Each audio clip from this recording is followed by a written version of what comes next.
Bonjour tout le monde, aujourd'hui nous allons lire et répondre aux questions des textes Ton ordi et toi et Qu'est-ce qu'un réseau social, page 33 de votre manuel Coquelicot 6e. Nous commençons d'abord par répondre à la question ci-contre à gauche. On nous dit « Te sers-tu d'un ordinateur, d'internet? Dis pourquoi faire et comment ?»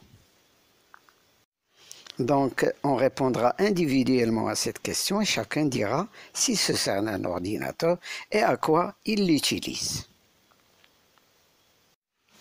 Je lis donc le texte. Ton ordi et toi. Ton ordi, c'est un peu comme ton copain. Il trône dans ta chambre, dans le salon ou dans ta salle de classe. Tu t'en sers pour jouer, pour préparer un exposé ou pour communiquer avec tes amis. Alors vous remarquez qu'à travers ce paragraphe, on vous donne la réponse à la question d'avant, c'est-à-dire la question avant de lire. On présente donc l'ordinateur comme un roi qui siège sur un trône, c'est dire l'importance qu'il revêt actuellement dans notre vie de tous les jours. Je continue la lecture. Tes parents ont peut-être des difficultés à comprendre comment fonctionne ce bazar, car de leur temps, cela n'existait pas. Sais-tu qu'il y a encore quelques années, les ordinateurs étaient gros comme des réfrigérateurs et que seules les entreprises en possédaient? La miniaturisation est passée par là. Aujourd'hui, ils sont beaucoup plus petits et leurs possibilités infinies, surtout lorsqu'ils sont connectés à Internet. Alors, dans ce deuxième paragraphe, on nous donne une autre présentation de l'ordinateur. On nous dit un bazar. Pourquoi?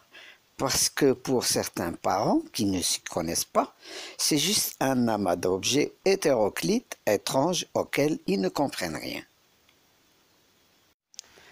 On y vante aussi les améliorations technologiques qui ont fait que les ordinateurs maintenant sont devenus moins volumineux, donc très petits, avec énormément de possibilités, surtout quand ils sont connectés à Internet.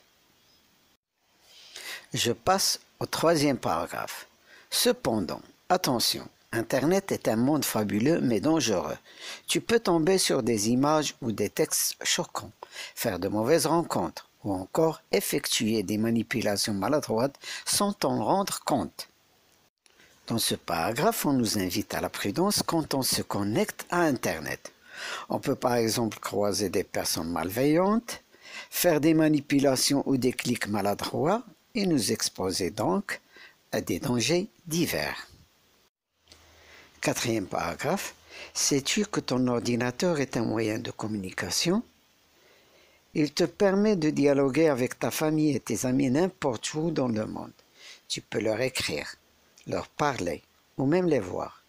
Tu peux aussi échanger avec eux des photos numériques et des vidéos.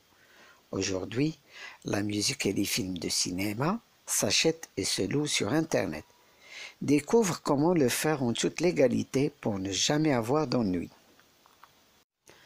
Alors dans ce dernier paragraphe, on détaille les actions que l'on peut faire en communiquant avec nos amis et nos proches.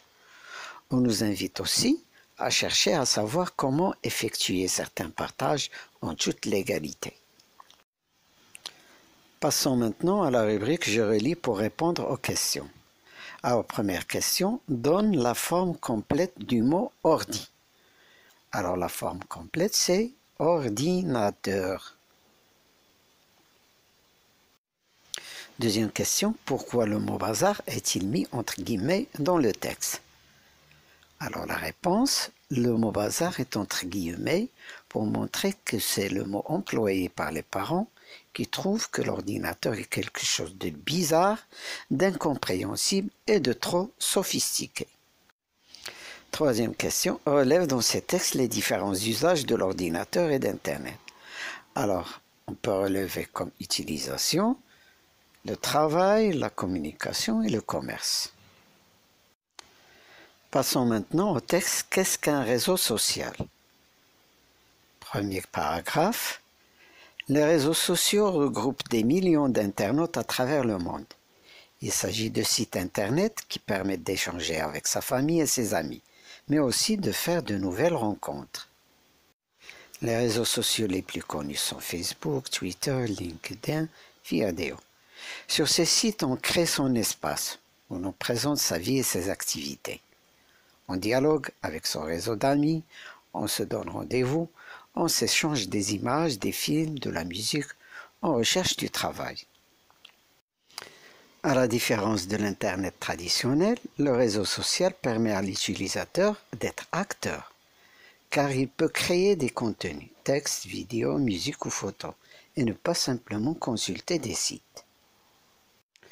Nous passons maintenant aux questions relatives à ce texte. Alors c'est « Je lis entre les lignes » page 33. Première question, quelle différence notes-tu entre l'Internet traditionnel et les réseaux sociaux? La réponse à cette première question, avec les réseaux sociaux, l'utilisateur peut devenir acteur. Il peut créer des contenus, textes, vidéos, musique ou photos. Deuxième question, que signifie utiliser Internet dans la légalité? Explique. Alors pour répondre à la question, on peut dire que cela veut dire ne pas pirater et donc respecter les droits d'auteur. Troisième question, pourquoi à ton avis l'utilisation de l'ordinateur ou d'Internet peut-elle être dangereuse pour les enfants? Alors on peut répondre par exemple que les enfants risquent de faire des rencontres avec des personnes malveillantes, voir des images ou des vidéos choquantes, etc. La séance d'aujourd'hui est terminée. Au revoir et à bientôt.